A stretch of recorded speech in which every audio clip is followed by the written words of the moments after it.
Daming pagkain, kuya. May inihaw na liyempo, tilapia, bangus.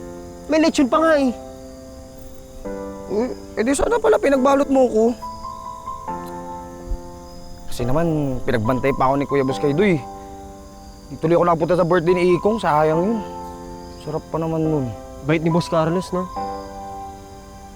Naalala mo padala ng pagkain sa mga tao niya? Ay, oo. Na-influensyahan kasi yun ni Ma'am Catherine. Buti nga, tuloy pa rin yung tradisyon kahit wala na si Ate Ma'am eh. Oo nga. Uy! Yun lang. Bilisan na natin, baka bumuhos pa yan, no? Teka lang naman. Baka ito ang bumuhos pag di ko ito nailabas eh. Teka lang. Relax ka lang dyan.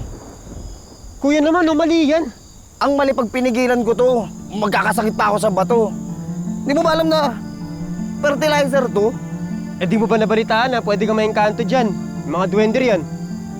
Kanto, duwende. Hindi naman totoo yun eh. Astig to, no? Bahala ka na nga. Ano na ako sa'yo? Bahala ka din dyan.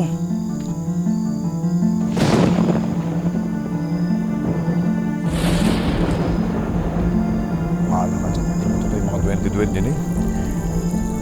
Mga duwende pa dito? Wait dyan ha.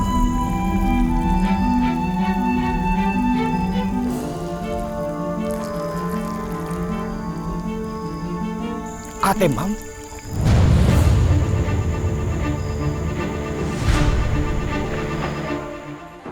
Ate, Ma'am? Multo! Multo! Aris! May multo!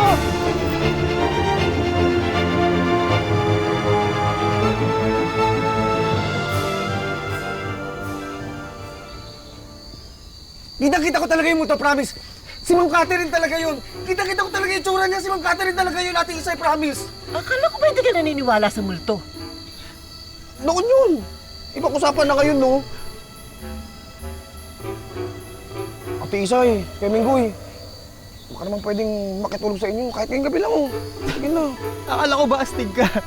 Duwag ka rin pala. Oh, Baka naman namamaliita ka lang. Bakit naman magpaparamdam sa'yo si Ma'am Catherine? eh baka may gusto siyang iparating sa akin. Ganun. Baka naman nagpaparamdam kasi malapit na ang death anniversary niya.